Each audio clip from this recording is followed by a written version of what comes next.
Okay, welcome to week 5 of Intro to Race, Gender, and Sexuality Studies.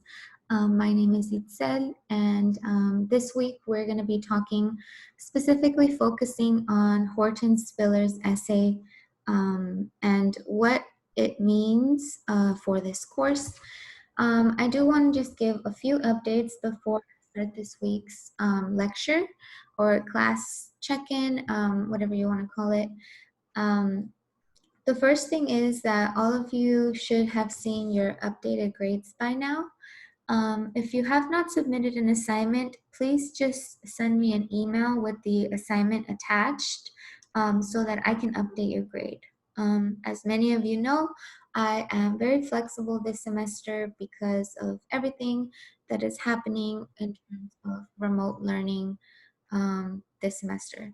So please do not worry or feel anxious about any of the assignments or material that we'll be engaging with this semester. Okay, so I'm gonna go ahead and get started.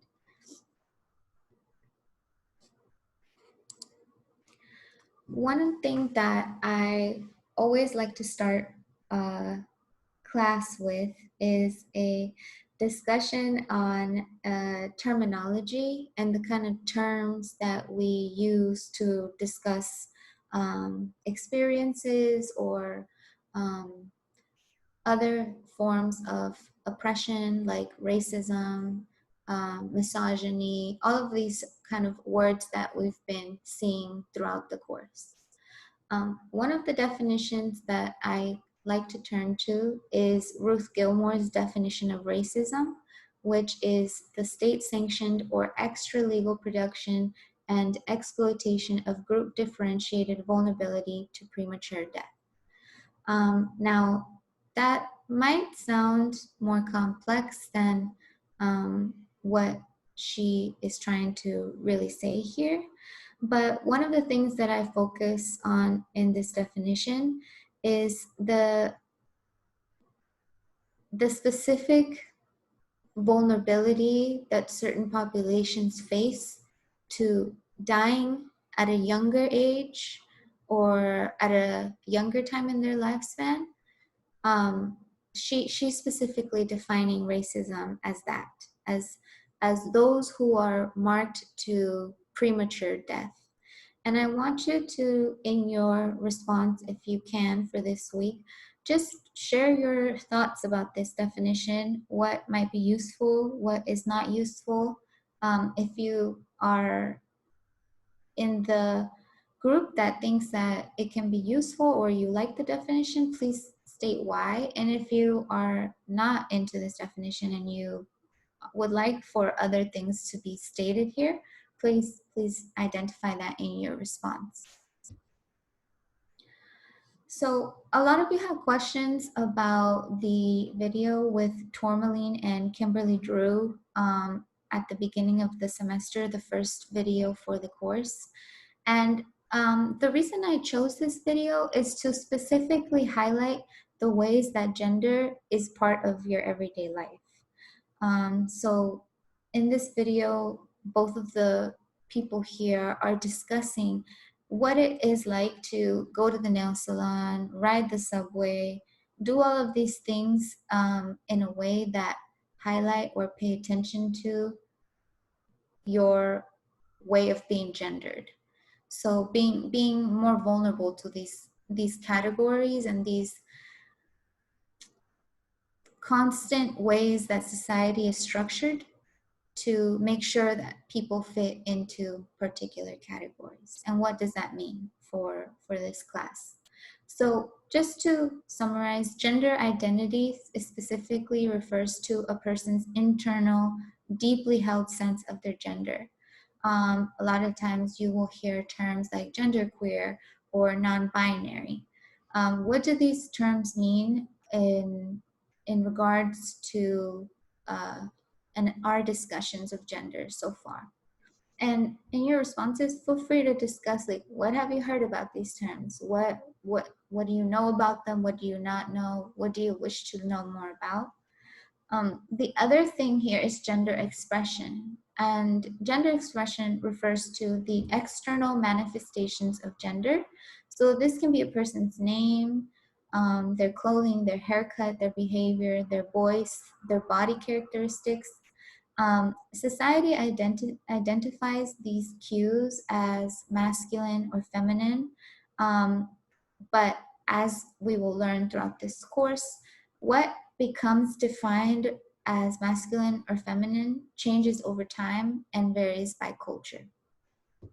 So if you want to look back at this video, please feel free to do so. I'm not going to play it on this week's lecture because I know that all of you have probably already seen it by now.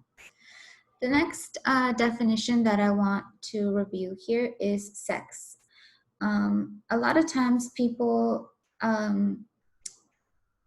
consider sex and gender as the same thing and use the terms interchangeably. So, for example, if you're filling out a form, it will ask for your sex. But the sex of somebody and how they were medically assigned at birth might not align with their gender expression, as we saw in the previous slide. So when we're talking about sex, this is specifically the classification of a person as male or female. It's usually determined based on the appearance of external anatomy. So if someone has a penis, they are considered male. If somebody has a vagina, they're considered female. A combination of chromosomes, hormones, internal and external reproductive organs, and sex characteristics are all under this umbrella term of sex. You'll see throughout this course, particularly in Anne Fausto Sterling's reading and Emily Komoyoma's piece that we read. If you haven't read, I think it's coming up. We'll see what these terminologies mean in terms of biology and the sort of medical scientific approach to understanding these categories. There's a field in feminist studies called feminist science studies, which specifically thinks about science through a gender and race approach. We'll touch more on that in the future.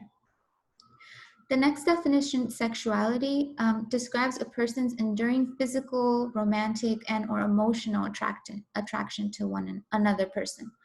As we've engaged a lot throughout this course, many of the original sort of pioneers, if you will, of the field of gender studies have really rooted their theoretical praxis in their sexuality. So as many Chicana feminist scholars that we've engaged with really root and center their lesbian sexuality as part of their theory. We'll see throughout this class how that part of feminism was particular to second wave feminism in the 60s up into the 80s, where now we're seeing a much more complex understanding of sexuality that doesn't necessarily exist as rigid as many of the previous readings that come from these eras were doing and engaging with. So this is an example of how these definitions will come up throughout all of the material that we engage in. The key thing here is that gender identity and sexuality are not the same thing.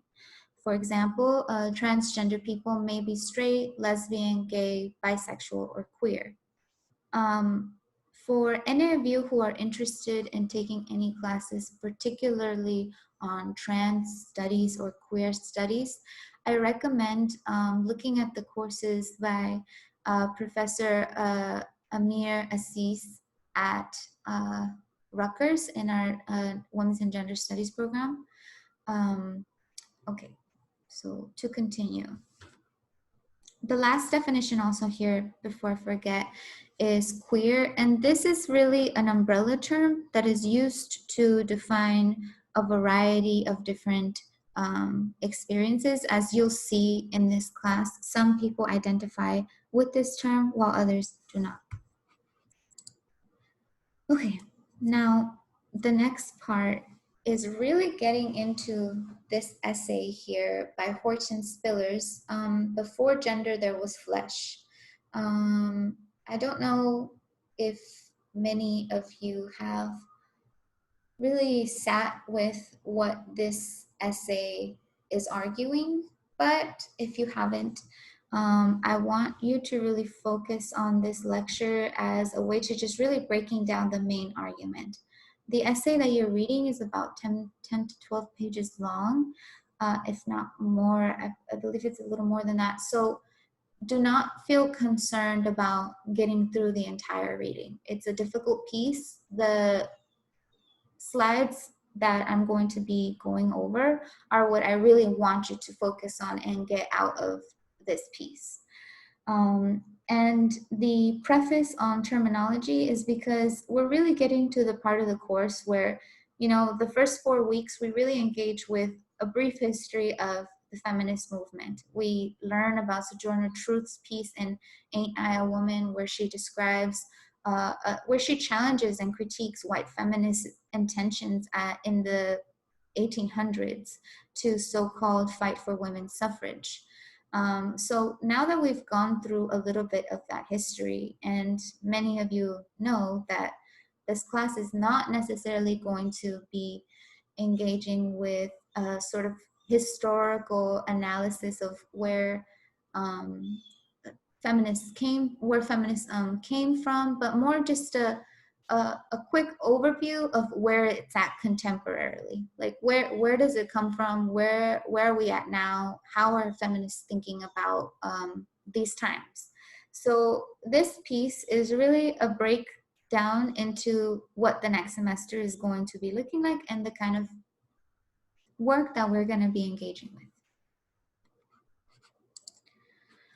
So Horton Spiller's essay, Mama's Baby, Papa's Navy, an American Grammar Book, was published in 1987.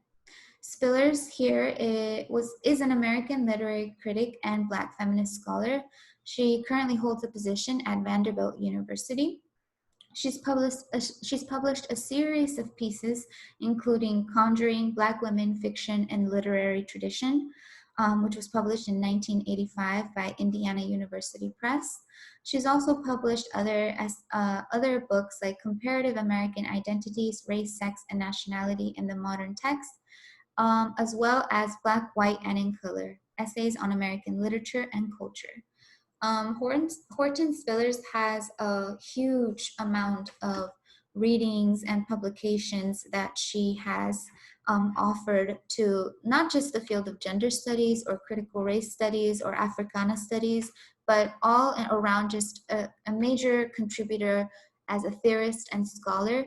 And you will see in this lecture how her work impacts a lot of the current social justice initiatives that we are seeing today. So this essay particularly, like I said, was published in 1987 in an academic journal called Diacritics. It is an interdisciplinary effort, and by interdisciplinary, I mean that it encompasses various different fields. Like you will learn in this class, gender studies is not just feminist work, but a lot of that branches out to American studies, ethnic studies, religious studies, science studies, geography, archaeology. This is just a lens through which to look at those fields. So this essay particularly is a combination of African American studies, feminist studies, semiotics, and cultural studies. And semiotics is the field that studies signs and how signs become to get the meanings that they have. It was an essay that was published in response to another piece called All the Women Are White, All the Blacks Are Men, But Some of Us Are Brave. So around in the 80s or about to be 90s is still this second to third wave of feminism that we're in. And it's also considered, Spillers identifies this piece as a theoretical taxonomy for Black women to be studied in the academy. She particularly provides us a method and a theory for how she's doing this work. Some context or back information that's important for you to really understand this piece is the Moynihan Report, which was published in 1965. As you'll see in Spiller's argument, she's really critiquing this idea of what white scholarship at the time was identifying as the issues within the Black family. The Moynihan Report, published in 1965, was written by this scholar here, this guy. His name's Daniel Patrick Moynihan. And the report basically argues that matriarchal family structures within the Black community are solely responsible for limiting potential economic and political progress. Now, let's break that down. Matriarchal is referring to the mother's lineage, the mother. The matriarch is just the same way that patriarchy identifies the paternal or the masculine person who is dominating the society, the structure, the community, etc. Matriarchy is referring to the woman's role. This report argues that matriarchal family structures within the Black community, so women structures within Black communities that are led by women, are responsible for stopping progress within the Black community. So this report here is arguing this, and it was published in 1965. And what's important here is that this report had a huge impact in policy making in the 60s, 70s, and beyond, and it continues to do so today. There are other forms of ethnographic work like this, so-called ethnographic work. And for any of you that are taking sociology or anthropology classes, perhaps even psychology classes, criminal studies, etc., you might know that ethnography refers to a type of study where a researcher is in the community to a certain extent and studying and researching that community for a long period of time, typically 3 months, 6 months, a year, beyond years. And this report was based on Patrick Moynihan's understanding an inherently racist ideology that Black women were responsible for the lack of progress, potential economic and political progress within Black communities. And this is what the report was arguing. He also argued that the collapse of the so-called nuclear family is so-called what maintains Black communities oppressed. Now, you might be reading this report and saying, this is exactly the kind of stuff that we see now, right? It's not, a lot of times when we talk about history in the past, people tend to think that racism no longer happens anymore, or that these sort of reports don't exist in present times. But we see this scholarship continue to recreate itself all the time. This was a critical report which led to the War on Poverty, which was a part of a presidential campaign that really was racializing and criminalizing communities of color due to poverty. The key term here that I want you to focus on is this so-called notion of pathology and being inherently biologically inferior. This is what the Moynihan Report was really getting at.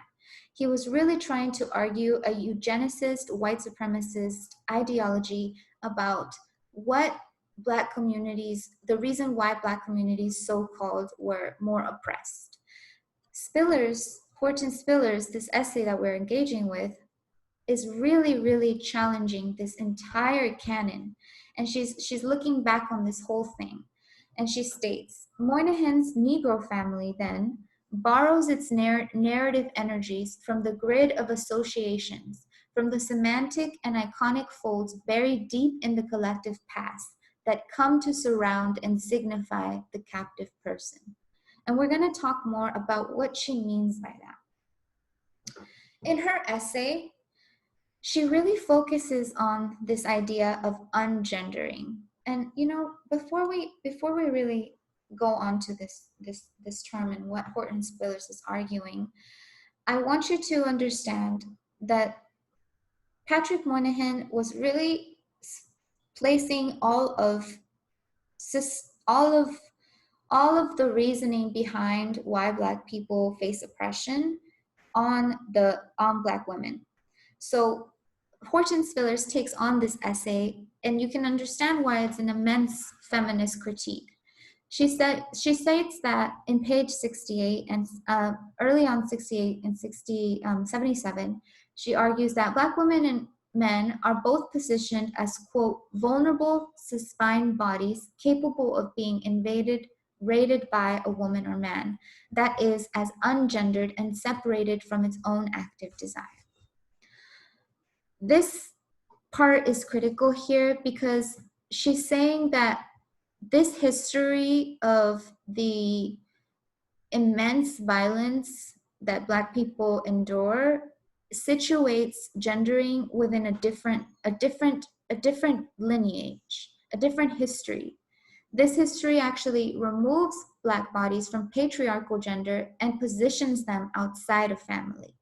So her main argument here is she's saying, first of all, this idea of family between a man and a woman, it's a idea created by like white supremacist colonial understandings, and we need to go back to this history before Black people were even given access to gender altogether.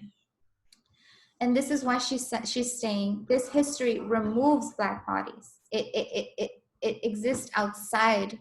It is not aligned with the reality of what Black people have had to face. She's saying and demonstrating that the relationship between another scholar that has argued the afterlife of slavery and contemporary Black family structures.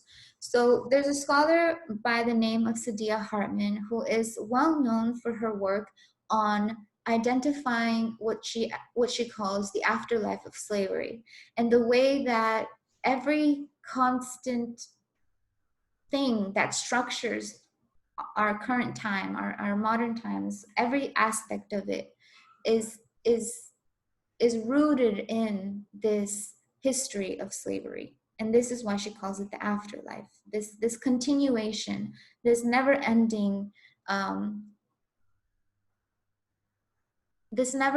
history that continues to resurface. And I think that many of you have shared in your response post having a lot of questions throughout the summer about how to be involved in initiatives for Black liberation. And I truly believe for students who are not exposed to these experiences all the time, that it's crucial for you to understand this history and to know that there's a long lineage here that constantly exists in the everyday present. And this is what Saidiya Hartman was arguing about. This is what she defines as the afterlife of slavery.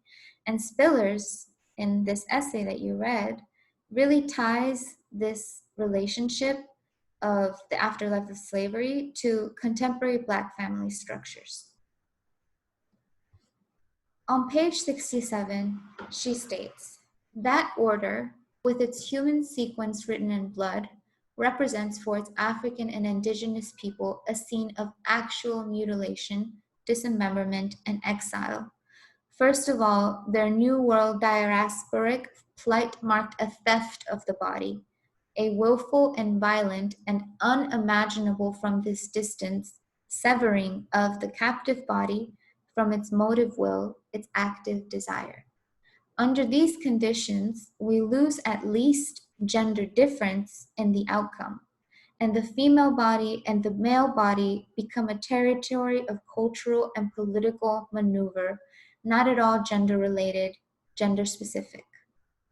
So early on in the semester, these first few weeks, we really saw that this sort of idea of feminism and gender and this sort of fight for equality in the white women's movement, Horton Spillers is saying that those ideas and those categories cannot be applied to Black and indigenous people.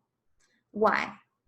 Because the violence of slavery and the violence of colonization did not give these communities access to ideas of gender and family.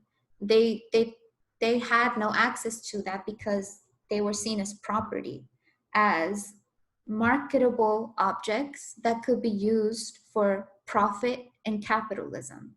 So her analysis here is really pointing to that Moynihan's report on the reason why Black families are oppressed is not, she's not even touching his argument yet. She's saying, look, first you need to know about this history, and you need to understand that it's much, much more complex than, oh, it's not just about these structures of family and male and female that we seem to have always known and have naturalized. They come from somewhere. And as we'll learn throughout this course, is they come from these values of domesticity that were inherently due to white owning, property owning communities that wanted to control their property, their land, their profits. They created these identities and these categories to maintain this. So this is what she's arguing here. And for any of you that have questions, follow through. In a typical lecture course, we would, be discussing this for many, many, many hours. But I really only want you to focus on this essay for this reason this week, because it's profound in its argument and is really going to set the grounds for the rest of this course.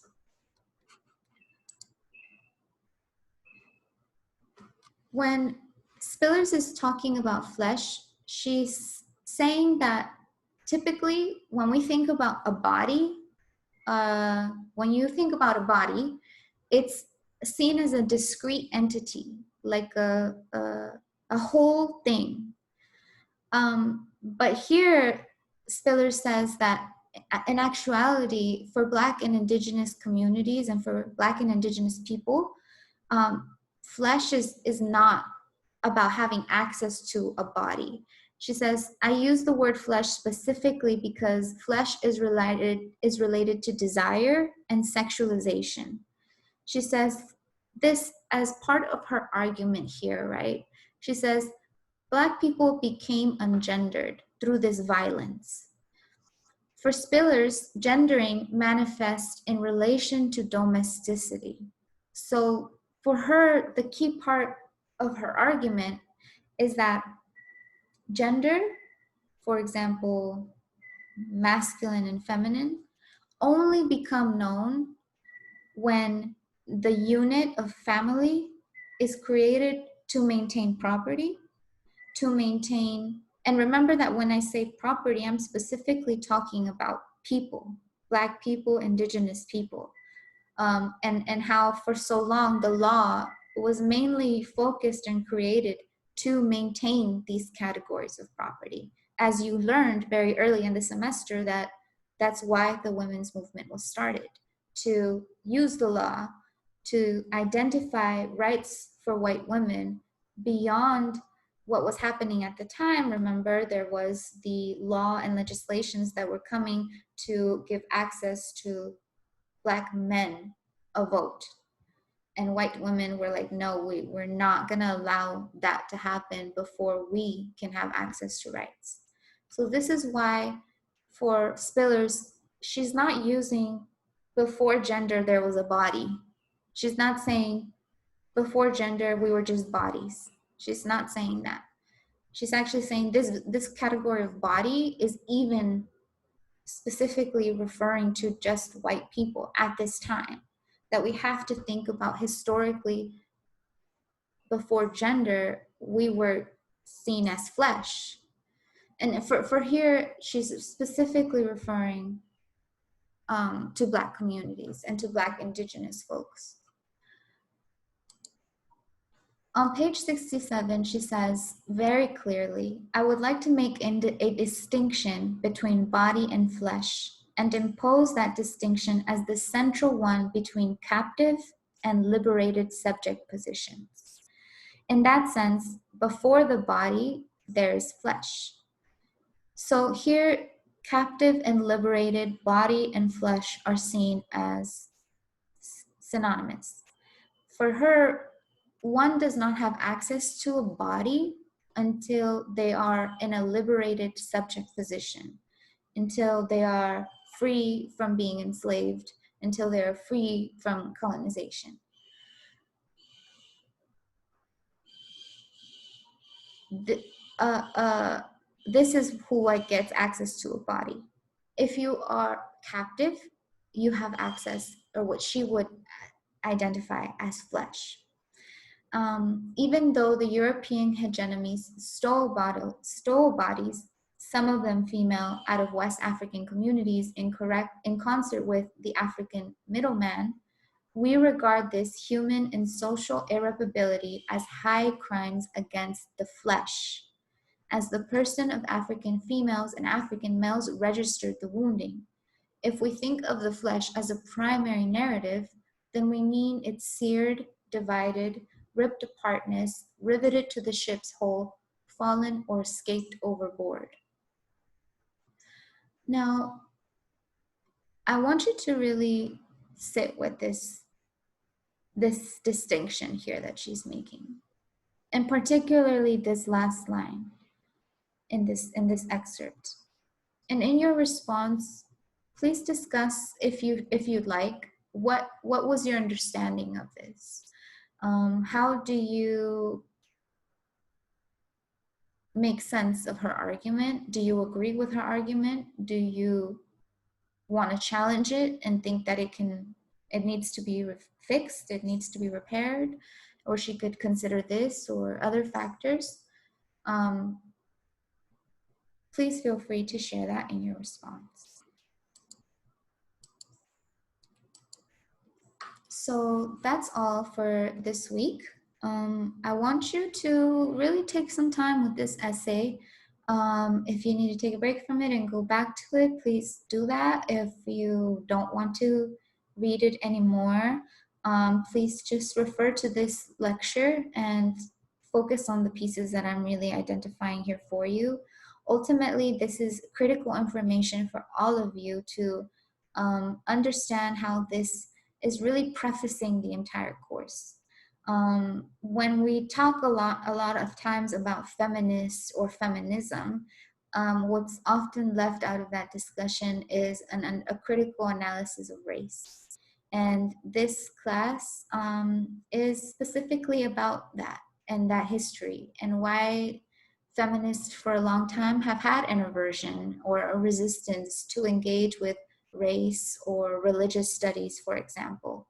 We'll engage with a lot of that this semester, and I know that a lot is going on. So if you have any thoughts about how you would like to navigate sort of these questions or discussions throughout the rest of the semester or in these check-ins, please feel free to reach out to me and let me know. Thank you.